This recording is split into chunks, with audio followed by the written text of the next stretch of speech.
Welcome to Rick Rack Ruby. Today we will be making a stocking ornament from vintage fabrics and trims. It's fun and easy, so let's get started. For my next project in this vintage fabric collection, I'm going to make stocking ornaments. I've chosen these two sort of large scale florals, and I'm not sure how many I'll be able to get out of each piece, but this is about the size that I like. And this one's pretty sturdy, but this one's flimsy. It feels kind of like an old bed sheet, although it looks like tablecloth. So I thought it'd be fun to utilize the stripe in the cuff. So I'm not sure exactly how to do that. So I'm going to start cutting these, and I'll be back when I have some decisions made. I was able to get 4 stocking fronts from each of those cuts of large scale florals. This one had sort of a bouquet in the center of the fabric, and so I also was able to cut 4 backs from the more solid area. Anyway, I have 4 of this. I'm going to call this one with the yellow background. It's yellowish, and then this is more white. And so I'm going to pull from my lace lots here and see, what looks good.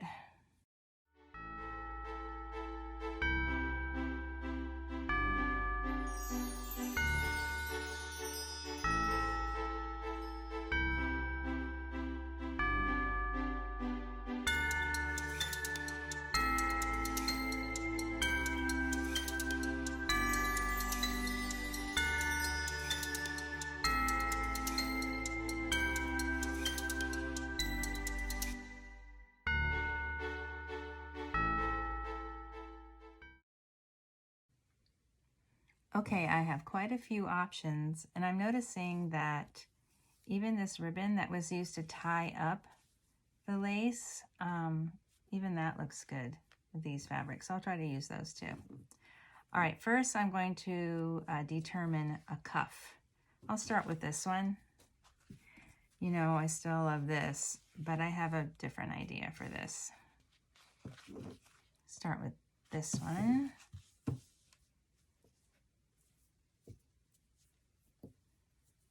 I do like this.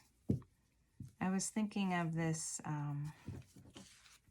this section right here that could be a cuff with this in the center. That would be pretty. Ooh, what's this? Okay, let's just call that done. And that's a good start. And then what else? Oh, what's this? Is this the same? Yeah, great. I have lots of that. And now below the cuff, I want something a little bit more sheer that will show the print. Well, I'll keep digging and I'll be back. How about this? I'll use this for the cuff, and then 3 rows of lace, starting with this one on the toe. This shape sort of looks like a heart, so I might put that in the middle all the way down to the toe. And then, or I might use this as a center. I'm not sure. Then I like to use this type of lace that has these little, circles or dots or lozenges. And because it makes it easy, like I could do button, button, button, button, button all along, just centering them right on each one of those little spots. And this is the lace that I used on the wings of the angels. And so I can use this one here, and that will sort of coordinate it with the angels. So I'm going to press this lace, cut it to length, and begin sewing it to the foundation. Remember, I do have interfacing on the back, so it's nice and firm. I know I'm getting a serious case of encroachment here, but this is actually how I work. All right, so I have sewn all this lace on and kind of trimmed it. I did some zigzag and some just straight stitch. And now I'm deciding on the embellishments. And I've decided that I want to place, you know, some sort of a large button here. It doesn't have to be that big, maybe like that. And then here, I love to find these cards of identical buttons. So I can place those 1, 2, 3, 4, 5, maybe. And then I like this color of bead. So I can maybe, you know, use these along here, but I also might do these along here and put the pearls in here. So I'm not really sure, but I did want to show you this. All right. So in order to have the eye of your needle small enough to pass through your smallest bead, which in this case is this pearl. I want to make sure that goes through. Yes, it does. Okay. Then I also want it to be able to accommodate this thread, which is buttonhole twist. It's silk buttonhole twist. I just really like to use this whenever the thread is going to show. The thread becomes sort of a design element and a vintage. And there's a slight sheen to it. But when it comes off the card, it's kinky. You know, it looks like this. And so I love to use beeswax. Just running the thread through the beeswax kind of not only straightens it, but also prevents it from fraying. You know, this is vulnerable because it is silk. And sometimes you run it through something small like this little pearl, and the edges of the thread will fray.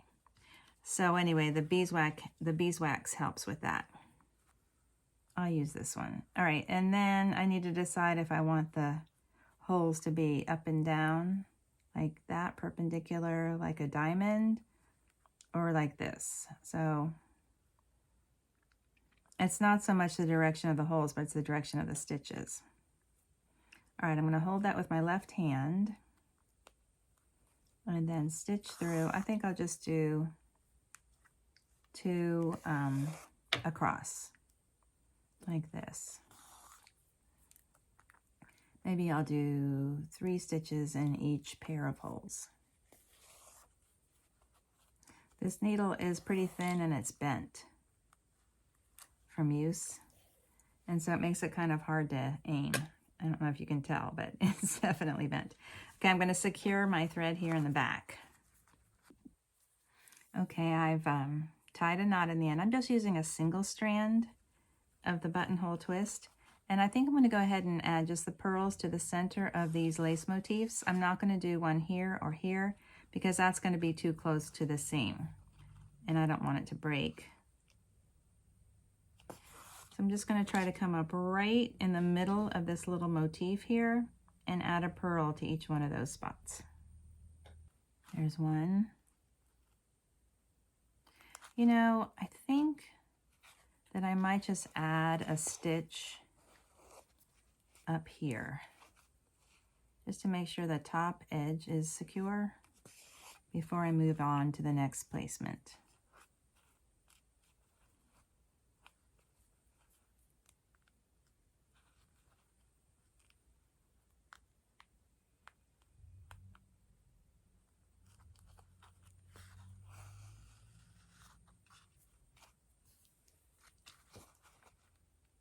There we go. So there's the next pearl.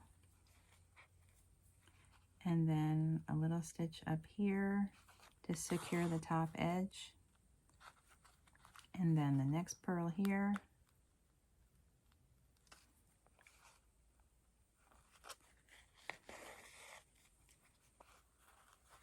There we go. All 5 of my pearls are sewn on, and I'm going to tie off my thread here. Okay, now for the buttons. I'm going to do, let's see, 3, 4, 5, 6. Maybe one here. Okay, I think 1, 2, 3. That looks good to me. So I'm just going to sew them on with the same thread, which fortunately I think I cut long enough. Let's see, 1, 2, all right, start with this one. Kind of hold it with this hand, and I'm centering it in between these 4 little shapes. I'll show you, it's like a compass. They're north, south, east, and west. I think I'll go through this at least twice. This thread is strong. I'm not too worried about it breaking or not holding the button in place. And now I'm just going to skip over to this one.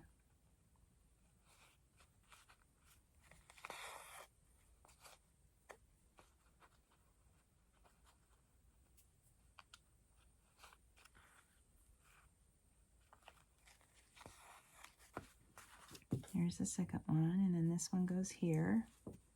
I say right in between those 4 little shapes.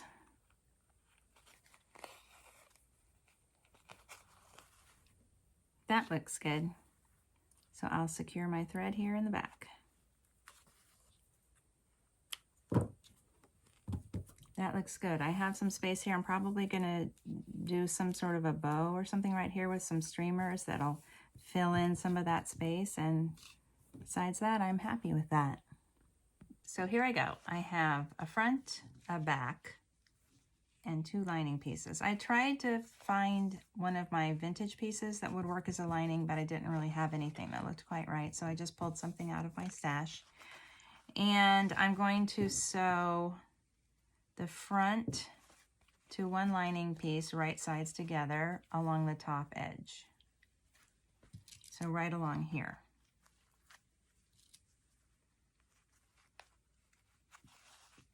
And then the back to the other lining piece along the top edge, like this. Just a 1/4 inch seam allowance. That looks good. So now I'll match these up, right sides together. I like to fold the seam allowances down toward the main front and back, not toward the lining, like that, okay? And then I'm just gonna pin all the way around, leaving an opening here in the bottom of the lining, right here. This is sewn all the way around, and I'm going to show you that I left it open in the bottom of the foot right here. And now I'll use my pinking shears to trim the seam allowance all the way around. For the longest time, I had pinking shears that just didn't stay sharp. And it cost $30 to have them sharpened. And since I bought these K-A-I, I don't know if you can see that, K-A-I pinking shears, I've had them for, I don't know, over a year, and they work like a dream. So you might have noticed that when I started my channel, I would just kind of clip, clip, clip, and now I definitely love using the pinking shears for trimming my seam allowances. So now I'm going to reach inside and turn this right side out. I'm going to work gently, even though it might not look like it, but I am working gently because I have all those laces and beads and things that I don't want to accidentally, you know, pull them off or tear the lace. That looks good, right? Okay, here we go. Here's the lining. And then here is the stocking front. Checking to see that all the edges are caught in the stitching on the seam. And I'm just going to roll that out all the way to the seam along the edges and press it flat. Now it's pressed, and I've folded the seam allowance under in that opening, and now I'm going to just sort of top stitch that opening closed. Now it doesn't, you can see my stitches there, right? Okay, it doesn't matter if this isn't perfect because it's going to be tucked inside, and it's going to be going all the way down into the bottom here. Unless you give this to a friend who's curious about how it's done and she wants to pull it all apart and see, No one's ever going to notice this, so don't worry about getting it perfect.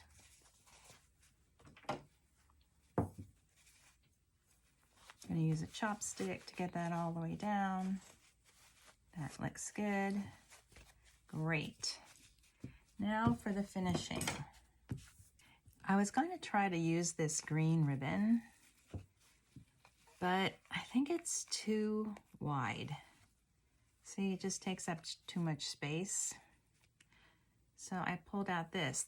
I forget what it's called, but this is the tape that's used to make Battenberg lace. So I think instead of making a bow, I'll just tie a little knot there around the button, underneath the button actually, like that. And then have these two little streamers hanging down. I might trim them a little. And now I have threaded a nice, much thicker, bigger needle with my 1/16 inch ribbon. And I'll just sew through for a hanging loop.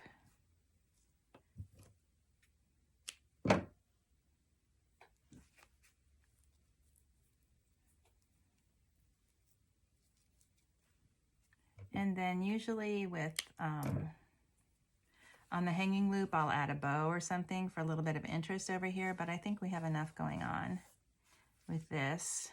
I also had the option of adding one or two of these flowers, which were off the hat that I used in the last design. They were off of this hat, right? And so I was thinking I could use one down here at the toe. Does that look pretty? I like that. You know why? Because that little glint of the pearl in the middle kind of ties into this and this and this. Do we need one up here maybe? Let's see. How about up here?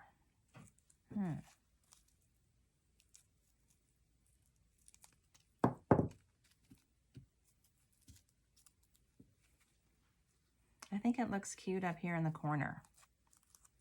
What do you think? Big mistake, it's too close to the button. I should do it down here, right? I think that's what you said. Okay, so I'm gonna just put some hot glue on the back of this flower and press it right here.